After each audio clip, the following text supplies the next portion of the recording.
Afternoon everyone, welcome to our pre-match press conference to preview the Merseyside derby this weekend, and we'll start off with Alan from Sky, please. Hi Frank. Hi. First of all, just a reflection on the transfer window. How satisfied or otherwise are you with Everton's dealings in this window? I'm very pleased. I'm pleased the window's shut. It's something that's run a long way into the season. Probably complicated it slightly for a lot of clubs, I guess. But no, I think we were very strategic in the way we approached it from a long time ago. When I say that, I'm talking about the club that's joined up from owner to chairman to board to myself to Kevin Farewell. What do we want to improve us? How could we do it in the right way? And hopefully that reflects in what we get now. When I look at the squad, I'm happy. And now it's time to get our heads down and work. Tell us what Idrissa Gana-Gueye and James Garner bring particularly for you in midfield. Well, that's when I talk about our view on the window. It was, Gana-Gueye is a player for the now, of course. The club know him very well. He knows the club. So in terms of that, the qualities of playing as a deeper line midfield player, number 6, striker number 8, which he's been doing at PSG a lot, gives me a great option, great experience, and different profile of player to what we've got. So I'm really, really pleased with that one. And with James Garner on the flip of, the strategy of a young player that's got lots of energy, lots of quality, and will improve with us and improve us. So I think it's a good example of us trying to move forward in a sensible direction, improve the team, improve the core of the team in midfield, get energy in there, as well as quality. And now we've got good competition in there as well. So that's important for the course of a long season. And I sense you were frustrated and glad it's over because you held on to Anthony Gordon, which was quite something really. How pleasing is that for you and the football club as a whole? I was pretty cool about that all the way through because you asked me a lot about it, but I was, from the early days of the talks, I was very understanding of where we wanted it to go, and it never got close, really, in my opinion, to happening. And I think that's been great because it's shown where we're coming from. It's shown, I think, in Anthony's performances where he's at mentally and as a player. And we move on, and really, really happy. Some of the fans still feel that you're a bit light up front. Do you? Well, we've got Dominic Calvert-Lewin coming back into training next week. We've got Neil Maupay, who we brought in, hasn't played a game yet. We've got Salomon Rondon as a centre forward. We've got our wingers where I've got different options on both sides, and Alex Iwobi can play as pretty much any position on the pitch, actually. But I think we have to be careful here to not bring in someone for the sake of bringing them in. We've got now a short period until the window opens again because of the World Cup that's coming around. So I'm very happy with what we've got. The squad is strong. As I say, Dominic is back next week. I don't think there are so many teams in the Premier League who tend to play one up front as a reference that have 3, 4, 5. You stack up strikers, it's not easy to manage at the same time. We're always looking, can we improve and how will it improve us, and look at it in a broad scale in terms of, does that help the squad? Is the player going to develop with us? Are they going to make an impact now? So we took a very considered view on it, and I'm happy. I know you were very frustrated with the ineligibility of Neil Maupay at Leeds on Tuesday. He must be chomping at the bit, raring to go for a Merseyside derby. Is he likely to make his debut? Well, he'll be in the squad for sure, of course. We talked about the striker situation with Dominic being out. He's come straight in into consideration. The other lads have done very well up there, particularly in the last couple of games. I think we've looked very mobile, given teams a lot of problems. In the second half at Leeds, we could score 2 or 3 goals through the mobility of the team. So I'll consider all those things, but it's great to have Neil available. And the other new boys are likely to be in the squad immediately. Gana-Gueye and James. Gana-Gueye will be in the squad. It's a case of when you bring in players, and some of them have been it's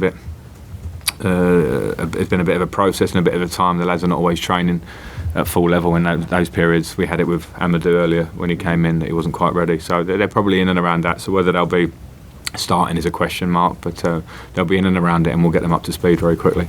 Still no league win yet, but a real battling performance at Leeds, wasn't it? Is that the sort of skills that you've got to demonstrate and character in a Merseyside derby? Without a doubt, that'll be the baseline, won't it? Because you have to have the work ethic and the togetherness and the organisation, the spirit. We showed that at Leeds. I thought we were very unfortunate not to win the game against a team that are really difficult to play against, and it's slightly similar style in terms of Liverpool. We know Liverpool so well. They're class actors we know on the pitch, and they've had a lot of time to work their style, their identity, the way they play. So there'll be some similarities with how Leeds set up in terms of intensity, for sure. So we have to match that as a baseline. But yeah, the fact we haven't won a game, I don't think it's a true reflection. I think we're unbeaten. We've been very close to winning games. We should have more points. And there are probably different circumstances around that. But the feeling is that we're getting better and better, and we just have to continue with that. I was going to ask you about the approach to the Liverpool game in the Merseyside derby, having watched Manchester United get the better of Liverpool. Is that something that's in your mind, how they went about it? Well, are you talking about the actual the style, system? the pressing, yeah, well, I think the pressing in the early parts of the game, Manchester United were pressed high and got some rewards, and then Liverpool took a lot of control of different parts of the game. So I don't think there's any absolute plan you can take off the back of other performances. We watched them against Manchester United, we watched them against Newcastle. We understand our own strengths and weaknesses potentially, and where can we make it difficult for them. So I think we need to take those things in, consider them, but we need to approach it in our own way. And looking at their side, Darwin Núñez is back from suspension. He's new to the Premier League. Any specific plans to wind him up in a Merseyside derby, maybe? No, not to wind him up. I don't know why you're even saying that. Spoken to your centre-backs? Yeah. No, they just didn't do their job. The best way to, if you're going to call it winding up, I wouldn't, but is to do your job right and make it difficult for them. He's a top quality player. That's why he comes at that price tag, and the level of player is big. We know that. So, but they also have played a few games without him where they performed very well, and Firmino is a top player in the Premier League. There's no doubt about that, which offers something different. So we'll have to be prepared for different eventualities and their selection, because they have such a strong squad. But we can concentrate on ourselves, and the best way to get any kind of advantage during game is just perform and just be on it. It's fair to say there's been some interesting moments on the touchline between yourself and Jurgen Klopp. It can be feisty on the pitch in a Merseyside derby, but off it too. Can we expect some more fireworks there? Well, no, I don't know, but I don't. I think I've got a lot of respect for Jurgen Klopp. I think that has to be said first and foremost. And when, as managers, you want to be winners. I've been like that all my career, and I'm sure Jurgen's the same. Then you have to be on a certain edge, but you have to be respectful. So, we can all pinpoint a match last week where he got a bit frustrated, or I did, or together 2 years ago, whatever it was. It's irrelevant. You shake hands before the game. You do your job on the line before, and hopefully you shake hands at the end. And it's as simple as that. So to reiterate, I've got huge respect for what he's done as a manager at this club and how he's built that team over the last number of years. It's so impressive. But of course, I understand what a derby means, and I'm here to do my job, and I'll stand up to do my job. Well, good luck tomorrow. Thanks, Frank. Thank you. Thanks, Alan. We'll go to Damien at Premier League Productions. Hi, Frank. You've had a taste of a Merseyside derby, as you just suggested. How would you characterise this particular one? It's as intense as it gets. Yeah, I would say so. I was, fortunate enough to take part in a lot of London derbies as a player, but a London derby can have a different element to it. I think when you are talking about a city like Liverpool and what it means to Liverpool and Everton, and the city's so 50-50, I think that it ramps up the intensity of the game and what it means for the fans. And I had a taste of it at Anfield last year. We competed really well in the game. I think we're really unfortunate to lose the game for different reasons. And it's my first at Goodison, so I'm excited about that fact, knowing that we'll have a home crowd behind us before the game, during the game, and we have to perform with the same passion that they're going to turn up with. Thanks. Ian? Hi, Frank. I'm just thinking, in transfer deadline week, how will it feel when you do get Dominic back? He will almost feel like a new signing for you, won't he? How much are you looking forward to that moment? Well, very much, and I think that's why when you reflect on the question of strikers, we've got an incredible striker in the building, and I didn't get to work with him so much last year because of his injuries, which were just unfortunate. But then when you saw his impact in the back end of the season, you know what he can bring. So, let's not forget that. So, yeah, I agree. He's going to be a huge plus. He's getting closer. He's working really, really hard. He was looking great in pre-season. It was such a frustrating type of injury.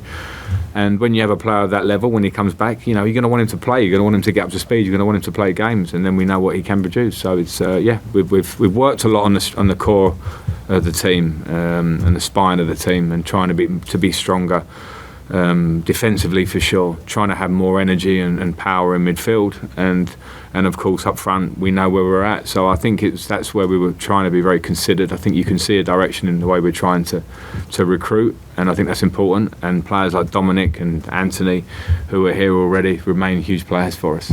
and obviously you brought in Neil Maupay for his individual qualities, but were you also thinking about how he could work alongside Dominic Calvert-Lewin, if indeed that's how you intend to play? Yeah, possibly. I mean, there's always an option of that, and I think that's important. And I know Neil being a very intelligent centre forward who can play between lines, who can run behind, who's very alive in the box. He has a different profile to Dominic, which is great, which means if you're going to think of them working together, or one or the other for different circumstances, it's nice to have someone that looks different from Dominic in terms of his profile. So, yeah, that was very considered in our thinking with Neil. Thanks, Ian. Alistair, the BBC. Thanks. Can I just check on other team news as well? Yeah. Is there any other injuries or anything we should know about? No, we're where we were.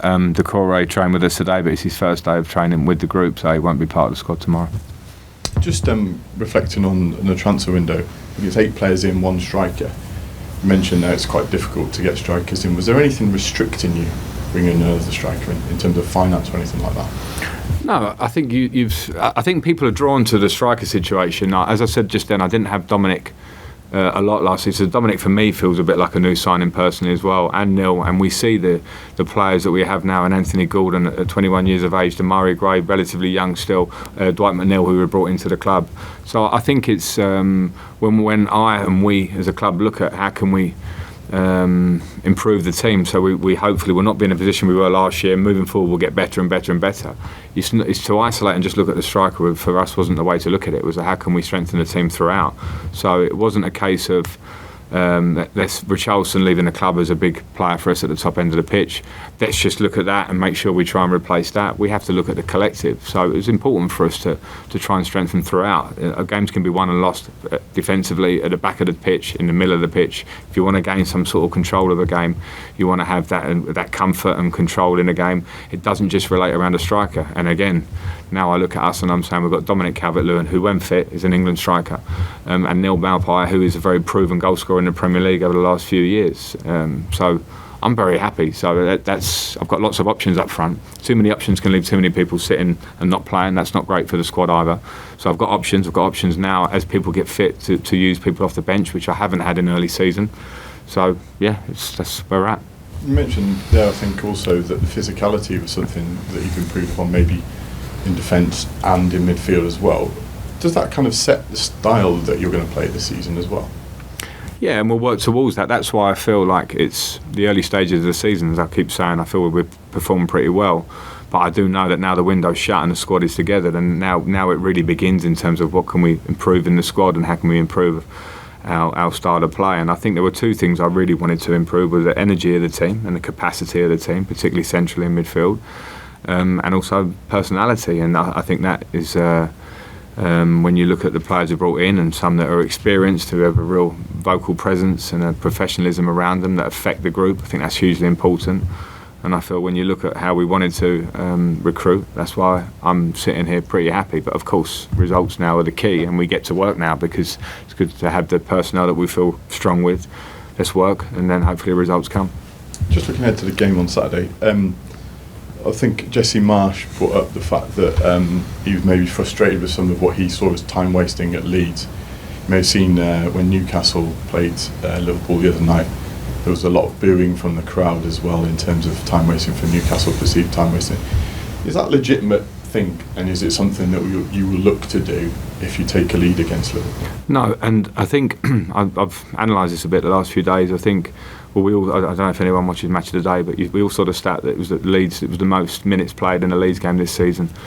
I lived the game because I was on the touchline, and from this multi-ball system that we have now, the balls aren't right behind the goal, but as soon as the ball went out into the crowd were booting or whistling at Jordan Pickford to take the kick quickly when he didn't have the ball in his hands. And then this related to movements on their bench about time. This is like 10 minutes into the game. So I think that a lot of that was, it escalated very quickly. There were a lot of minutes played in that game. I think it's not the referee is there to control that part of the game. The referee can stop his watch and add 8 minutes like he did for Liverpool the other night at the end of the game. So all those things I think as well, I think we have to be very careful for us as managers to jump on a game and say because there are a lot of moments in other games where a team are seeing out a game where people can go, what about your team? And you'll be careful not to get caught up in double standards. I think it's very important that the refs manage the game very well. I think it's very important that the players are respectful and don't try to waste time. But if the ball's in the stadium, I'm not expecting Jordan Pickford to sprint 30 steps up and get the ball and bring it back. There's a process. So I think there's a balance to it, and that maybe it's the talk of the moment a little bit. But if the referee's going to put 8 minutes on for Liverpool and they score in the 8th minute, then maybe it's because when the ball's gone out of play, he's done his job well. For me, that's it. And just last of all, obviously there's been teams that have spent more money than yourselves over the course of the window, and I think it's a record 1.9 billion spent in this window. I just wondered what you thought of that in terms of spending, but also maybe in the context of where this country is at the minute, cost of living crisis and everything, and the kind of juxtaposition of that as well. Yeah, I understand the question. I don't see where it directly relates. I can only speak for us. I can't speak for other clubs that have spent a lot more than us. We worked towards trying to be the best way to make our squad improve, because it's a business and fans come and watch us. They want to react to who we're bringing in, and they want us to have a strong squad. So we have a responsibility to do the best we can, but we also have to look at the finances and deal with that. We've done that as a club. I can't speak for anyone else. I understand the cost of living crisis is a really, really difficult situation for the country, but I don't think it's one for me to sit here and relate to another club that spent a lot of money, or the Premier League spending a lot more money. I think this, for me, I understand the question. I can understand why it becomes something that we're maybe not massively comfortable about, but I don't think there's a direct correlation. And we also love this league, and we love the players that come into this league, and it's an amazing business. It's an amazing brand. So I don't see the direct relation, but I understand the question. Well, all right, I'll just take it slightly different then. In terms of the spending, that 1.9 billion pounds spent, I think it dwarfed all the other European leagues. Some suggested that the Premier League is almost like a European Super League already. Would you agree with that? No, I just think it's the best league in the world.